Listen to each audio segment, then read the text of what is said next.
Ek is vandag, dis eintlik vir my 'n dag van soveel lof en aanbidding in my hart teenoor die Hemelse Vader.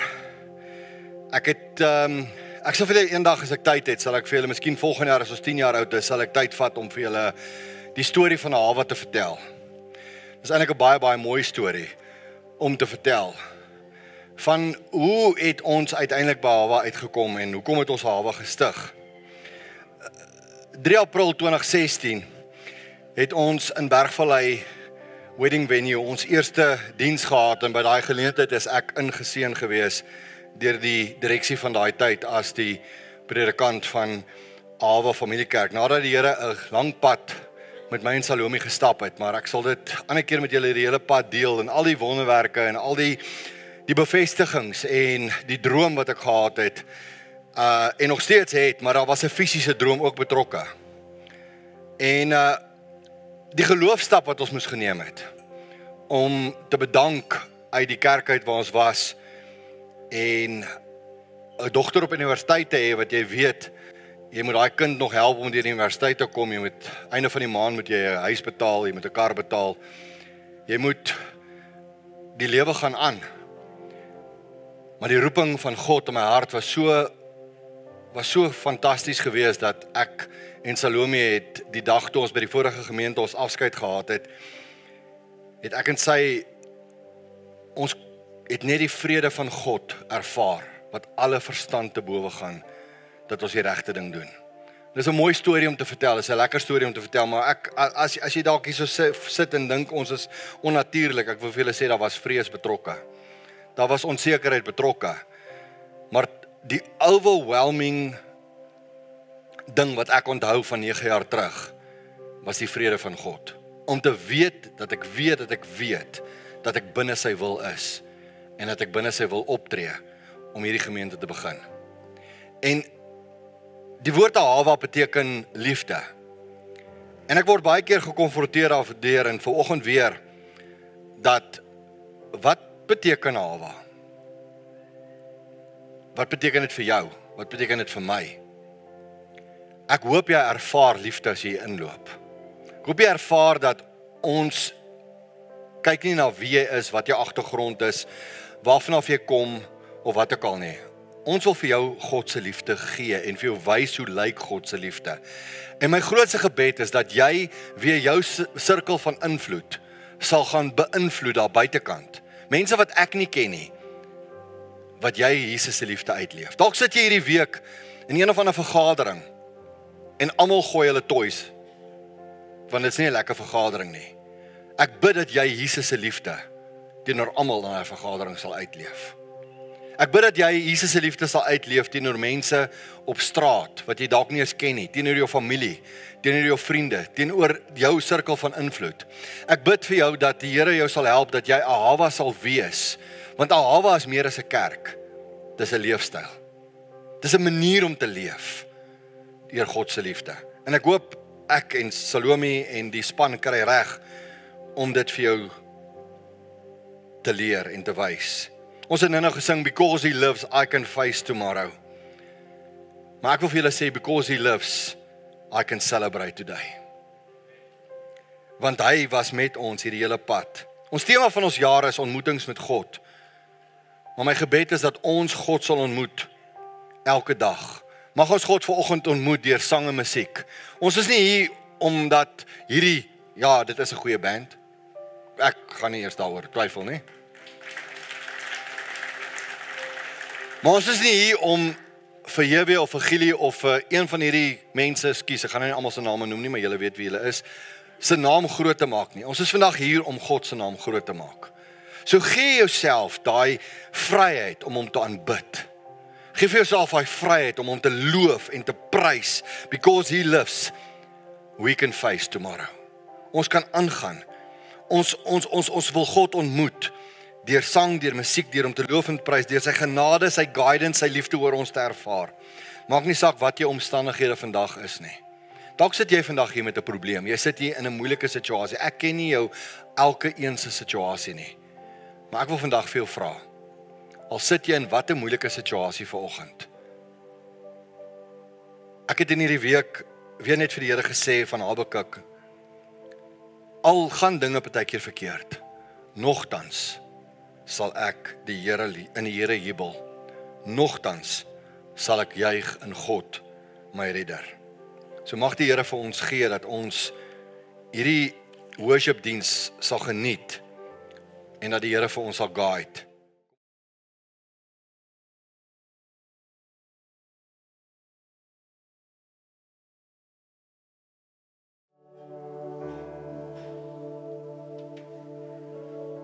Good morning, everyone. What an awful, amazing privilege this is to be able to worship and to praise Almighty God. And I know many of us are on a path in life. And this path sometimes becomes so chaotic. Stress, demands. Sometimes you feel so tired, you don't know where to go to. That you don't see an end to what's happening to you. And I want to read out 1 Kings 19 verse 11. The Lord said, "Go out and stand on the mountain in the presence of the Lord, for the Lord is about to pass by." Then a great and powerful wind tore the mountains apart and shattered the rocks before the Lord. But the Lord was not in the wind. After the wind there was an earthquake, but the Lord was not in the earthquake. After the earthquake came a fire, but the Lord was not in the fire. And after the fire came a gentle whisper. Then Elijah heard it. He pulled his cloak over his face and went out and stood at the mouth of the cave. Then a voice said to him, "What are you doing here, Elijah?" Sometimes the world keeps us so busy, pulling us this way and that way. And in this moment, all we hear is our own voice of reasoning. What do I do here? How do I get out of this? What plan am I going to make? My boss is demanding this. My wife's demanding this. The children are demanding this part of me. And yet we don't hear anything. We don't hear the Lord. Because we are so busy. We are so busy in our lives. How do we seek the Lord when our minds are so preoccupied with our troubles? Elijah, before the wind, before the fire, he heard nothing. He heard absolutely nothing. But in the quiet, he heard the whisper. And I want to take you back to Jesus when he was in the boat in the sea, and there was this mighty storm. A mighty storm. You can imagine how these disciples felt. I don't know if any of you have ever been in the sea. I've been in a quite big boat in the sea, and it was pretty frightening in a rough sea. But now imagine this wasn't a very big boat, and the waves were big. Imagine the chaos in this boat. Everyone had something to say. No one knew what to do. And I want to go to Mark 4, verse 39. And he got up, rebuked the wind and said to the waves, "Quiet, be still." Then the wind died down and it was completely calm. Now, I think that was a double thing. I don't think Jesus was just speaking to the sea. I think he was speaking to the disciples, because these guys were making a noise on the boat. Have you ever seen chaos? Nothing is born out of chaos. Chaos disturbs everything. It breaks everything to pieces. Imagine on this boat. And Jesus says, "Be quiet. Be still." How often do you become quiet in front of the Lord? How often do you become quiet and seek the Lord with all our heart, with all your passion? Do you really become quiet and seek the Lord? This morning I was waiting for Henrik to come pick up the computer. I was standing outside, and the Lord suddenly, I don't know if He brought upon this quietness. I've never experienced the world so quiet. And all I could see these birds walking across the golf course, and it was just quiet. I said, thank you, Lord. Thank you that I can see the creation, because immediately I thought of our Creator, who created this, as we sang now. He created all of this for us. And yet we choose not to seek it. My prayer is that today, as you become quiet within yourself, that you will seek the Lord, that you will hear Him when He speaks to you, and not miss out on the blessing He wants to give you in your path and walk in sanctification. Let's bow our heads. Lord, we come to you, and how often is our mind in a turmoil, Lord? Our lives feel like they're falling to pieces. And Lord, when I sit at your feet, and we come to you, Lord, in our quietness, and we seek you, Lord, you never let us pass. You hold us. You hold us, Lord, and you guide us. And my prayer is today, Lord, that our congregation, our whole congregation will become quiet within you. That we will seek you with all our hearts and all our soul. That we will experience the blessing and the teaching and the wisdom you want to impart unto us, Lord. That we may experience that calm and that joy you want us to experience. Thank you, Lord. Thank you for these quiet times. Thank you for being a God of mercy, of grace.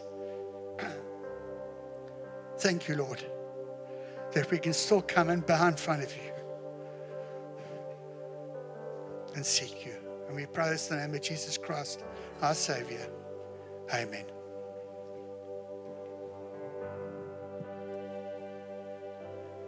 My jong kollega Ian sou nou gepraat het, maar ongelukkig is hy in die hospitaal op hierdie stadium.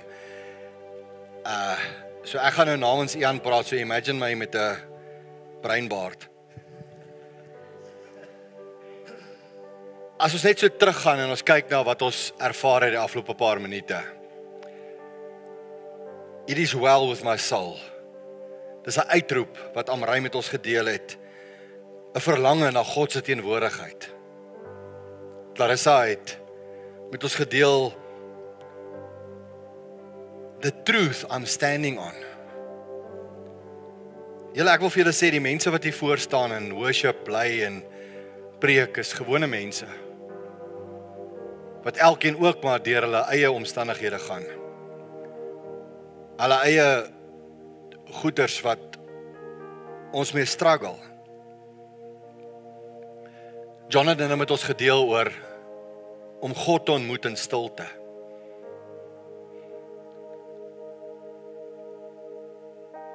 Ek weet nie van jou nie, maar partykeer is my lewe so besig met hierdie donderstorms en die goed wat om my gebeur.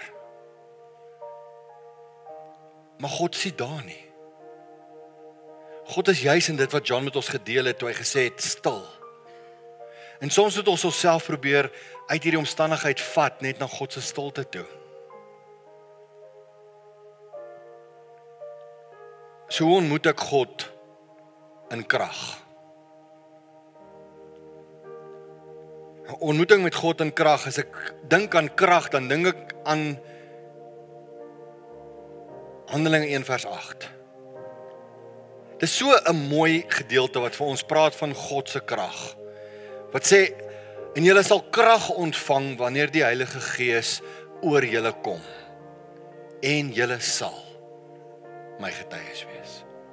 Julle sal my beeld uitdra. Julle sal my trots maak. Julle sal doen wat ek julle voorgeroep het.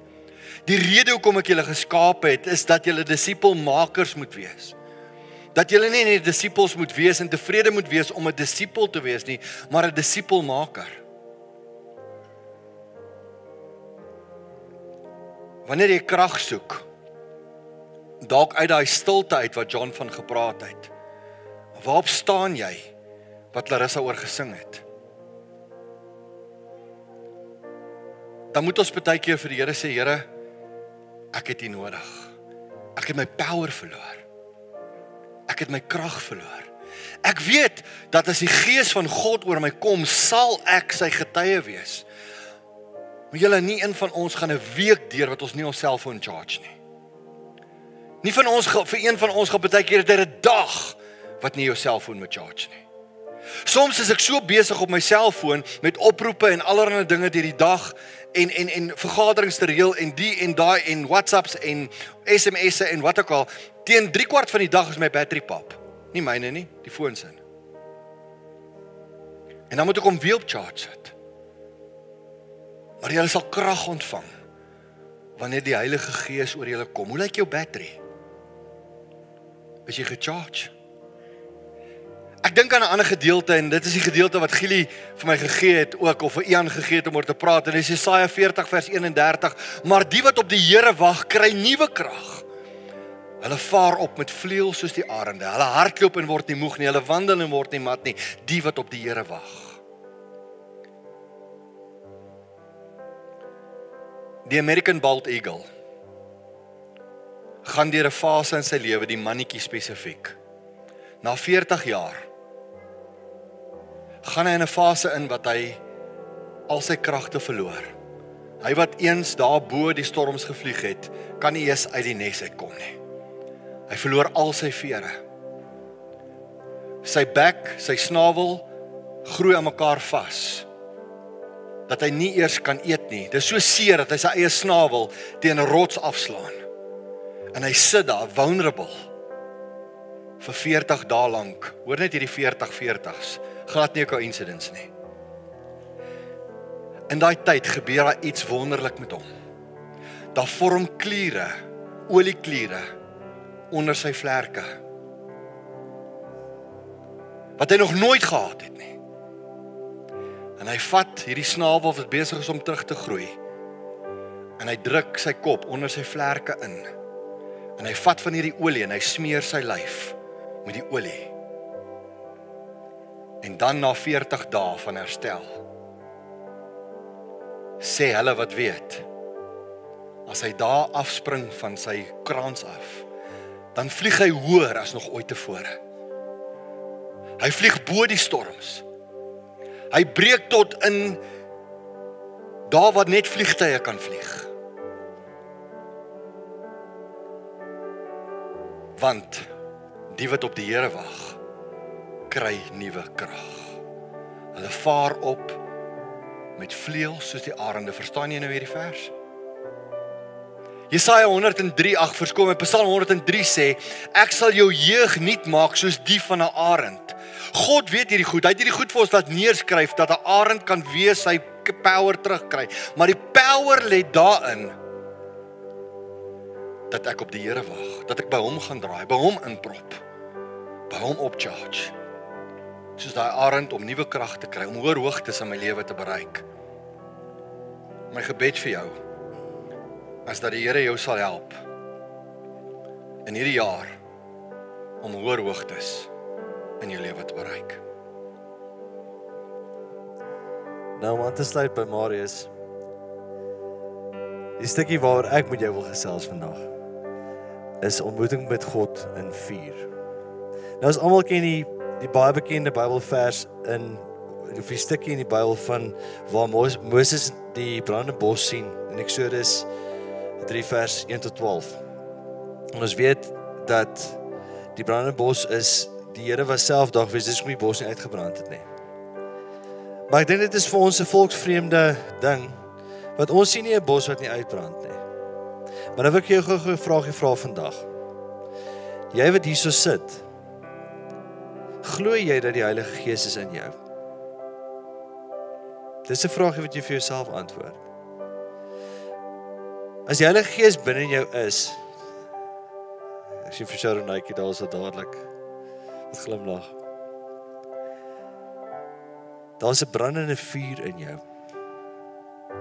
So wanneer jy gaan en wanneer jy met mense praat en wanneer ons in mekaar se gemeenskappe kom, in daai eklesia inkom, is ons vuur tasbaar. Ek wil julle 'n vinnige storie vertel.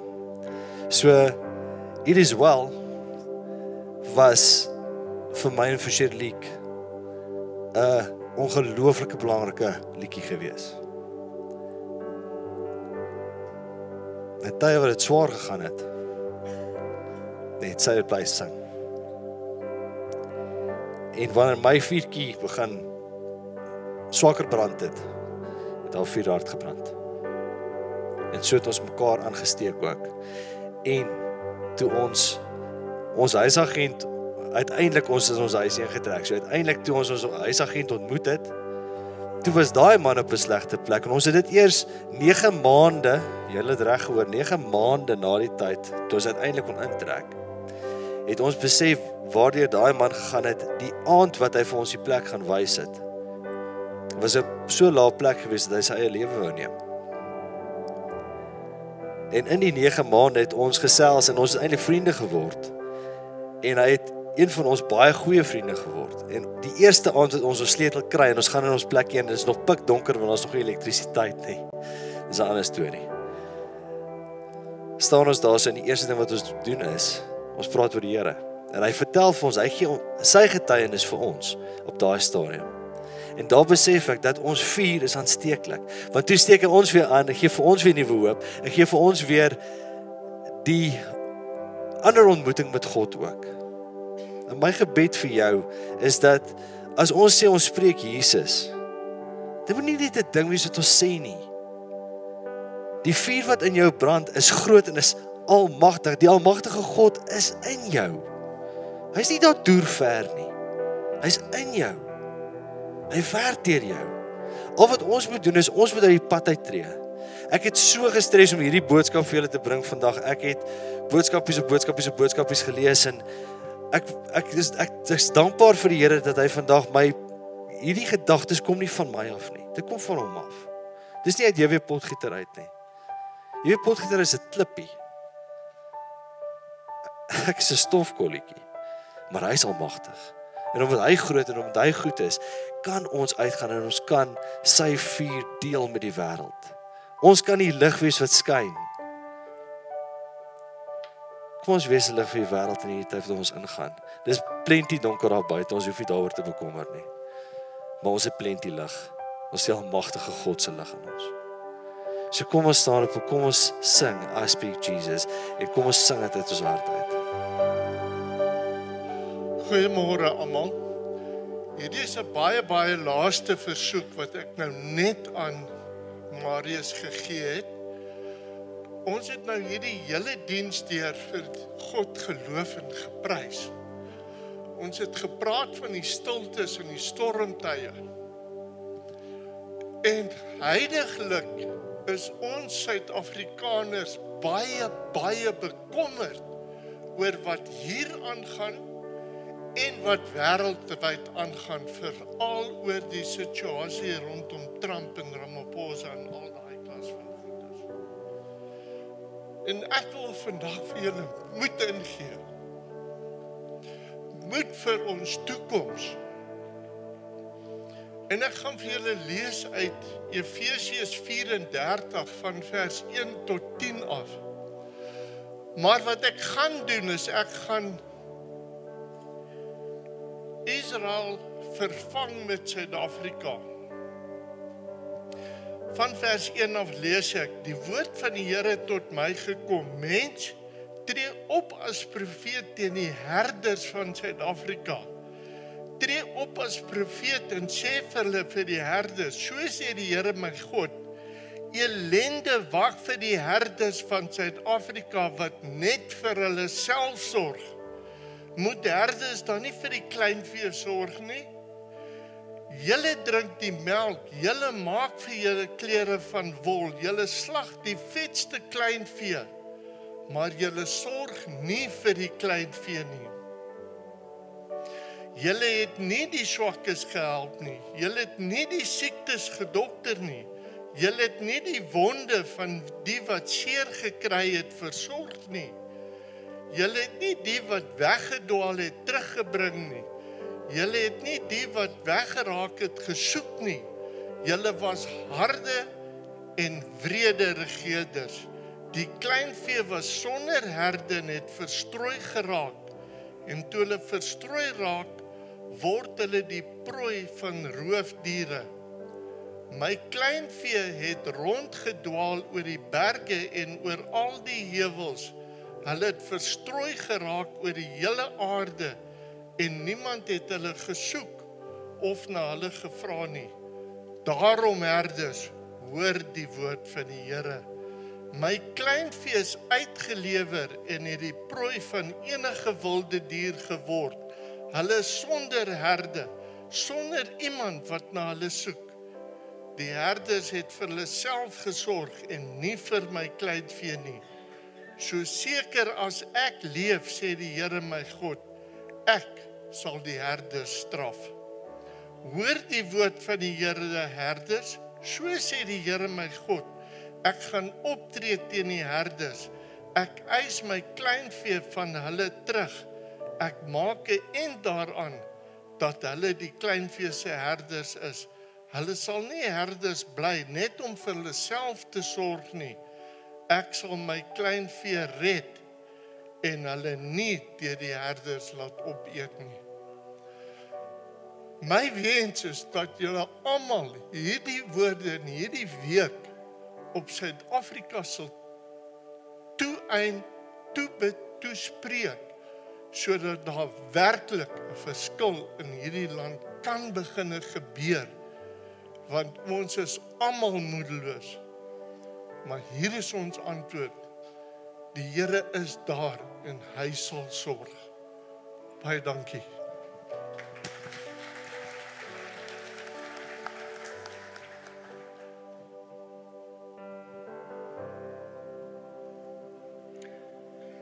Baie dankie Justice. Ek wil maar net sê, as jy dit gaan soek, dit sal Jesegiel 34 wees, as jy dit gaan soek.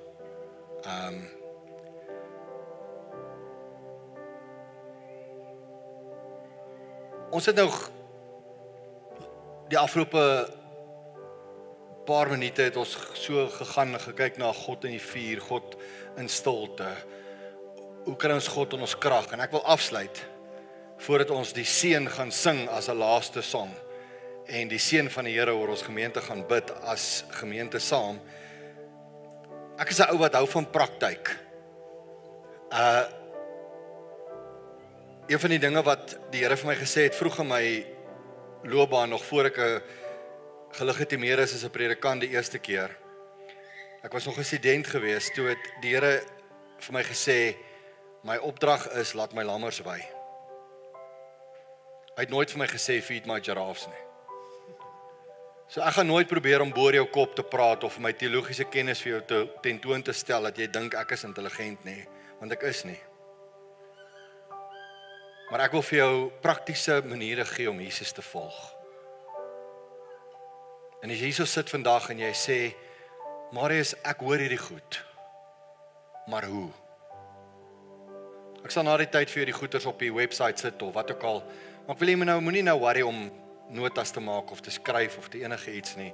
Ons kan na die tyd die goed weer versprei, maar ek wil hê, as jy vandag hier so sit en jy sê, hoe leef ek in die teenwoordigheid van God? Het ek vir jou 8 tips. Nommer 1, voor ek by die tip kom, onthou om in God se teenwoordigheid te leef, beteken ek staan in verhouding met hom. En jy kan hierdie punte na jou verhouding toe deurtrek met God, met jou medemens. Moet nooit God sien as daar deur ver in die hemel wat met 'n sweep sit op 'n troon wat besig is om te kyk wat kan jy verkeerd doen sodat jy jou kan straf nie. Dis nie die God wat ek kan bid nie. Ja, God is regverdig. Ja, God sal sonde straf. Ja, so kan ons aangaan. Ons moet nooit sy regverdigheid en sy liefde met mekaar verwar nie. Maar kom ek gee vir jou 8 tips. Nommer 1. As jy in die teenwoordigheid van God wil leef, is die eerste en belangrikste ding kommunikasie. Kommunikeer jy met God? Een rigting kommunikasie. Kommunikeer God met jou? 2 rigting kommunikasie.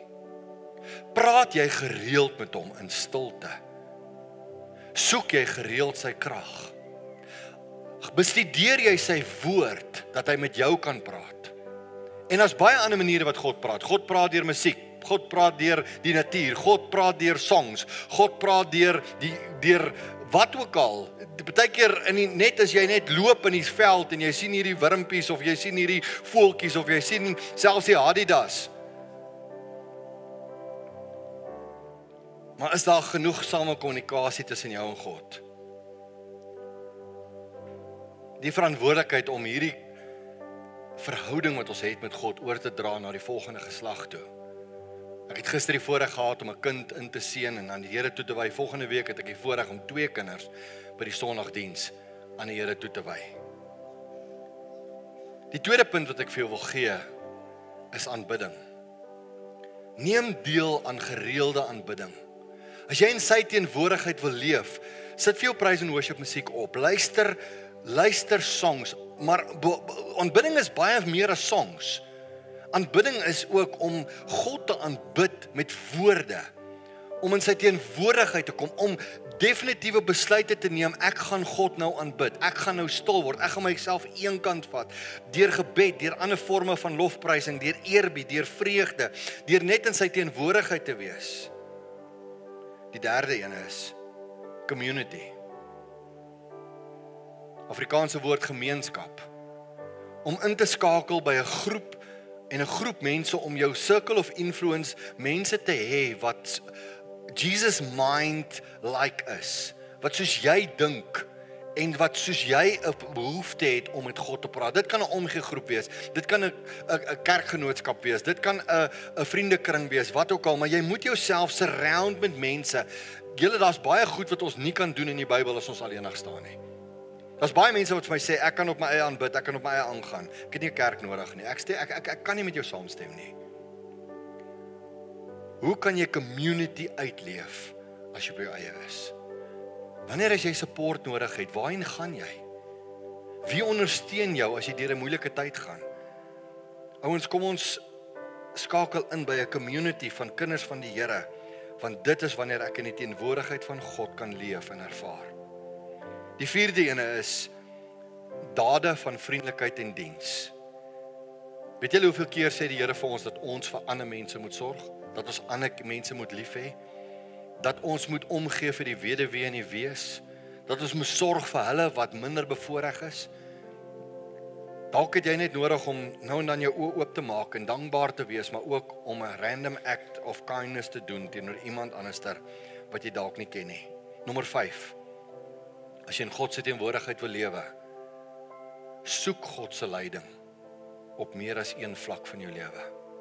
Na liggaam, na siel en na gees. Soek sy leiding. Laat hy jou lei, laat hy vir jou die plan gee, laat hy jou guide, laat hy jou op die lyn hou, laat hy jou in die pad hou. Ek wil amper sê soos 'n spoorlyn, laat hy op die spore hou van sy geregtigheid.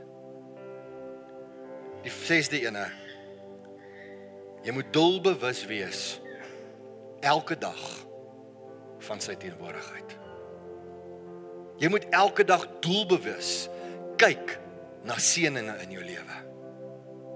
Na vreugdes in jou lewe, na mense in jou lewe. Partykeer kyk ons om ons en ons waardeer nie hulle die naaste aan ons nie.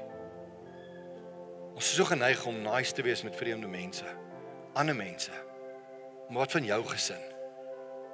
Jou man, jou vrou, jou kinders, jou kleinkinders, jou familie, jou omgegroep. Wees bewus van die seëninge van die Here en sy teenwoordigheid in jou verhoudings. Nommer 7, tweede laaste. Bely en laat vaar sonde. Ek kan dit nie genoeg benadruk nie. Ons kan al hierdie goeders doen, maar as ek bewus raak van iets in my lewe wat tussen my en God staan, moet ek dit bely. Ek moet God hoër ag as my eie ego. Ek moet hom bely, maar ek moet ook bely as daar iets is tussen my en hom. Ondersoek gereeld jou hart en bely bekende sonde aan hom. Soek vergifnis en herstel sodat jy in sy teenwoordigheid kan wees. Ek wil so ver gaan om te sê, en jy kan met my verskil as jy wil, Maar God en jy kan nie 'n pad saam stap as jy weet van iets in jou lewe en jy is hardkoppig om dit te bely nie. Die laaste ene. Leef 'n lewe van gehoorsaamheid. God wil hê ons moet in sy teenwoordigheid leef, maar ons moet gehoorsaam wees aan hom. En as jy gehoorsaam wil wees aan hom, moet jy ingestel wees op sy frekwensie, dat hy met jou kan praat. Dis eenvoudige 8 goedjies wat die Here op my hart gelê het om met jou te deel. Hoe leef ek in God se teenwoordigheid? Dankie Here, dat ons 9 jaar gespaar is. Dankie, dat ons U kan vertrou vir elke tree wat ons vorentoe gee. Gee vir ons genade, om nie net te praat om 'n kind van God te wees nie, maar om te doen wat U wil is. Dankie vir alles wat U vir ons gedoen het. Dankie vir mense. Dankie vir leierskap. Dankie vir personeel. Here, dankie vir 'n orkes. Dankie vir 'n gebou wat ons kan huur. Dankie vir alles vir die afgelope 9 jaar. Here, dat selfs in die begin het ek en Salome nie een aand honger gaan slaap nie. Ons het nie een aand nie 'n bil betaal nie. Ons het nie een einde van die maand nie geweet hoe om volgende nie, want U het gesorg van dag 1 af. As ek terugkyk, Here, is daar soveel wat ek vir hom dankbaar wees. Here, ek kom bely maar net weer, daar was 'n foute, my foute voor U. Here, as ek enige iemand in hierdie gemeente seer gemaak het, as ek enige individu in die verlede seer gemaak het, wil ek dit voor U kom bely. Ek wil vra, Here, dat U my sal bewus maak van hulle wat ek nog nie meer reg gaan maak het persoonlik nie, sodat ek 'n rein en 'n skoon lewe voor U kan lei. Dat ek die ability het om hierdie gemeente die volgende paar jaar nog te lei totdat U my kom haal. En dat U met my sal wees. Ek bid vir ons toekoms, Here. Ons gaan nou die seën van die Here bid oor ons toekoms. En mag U met ons wees in Jesus se naam.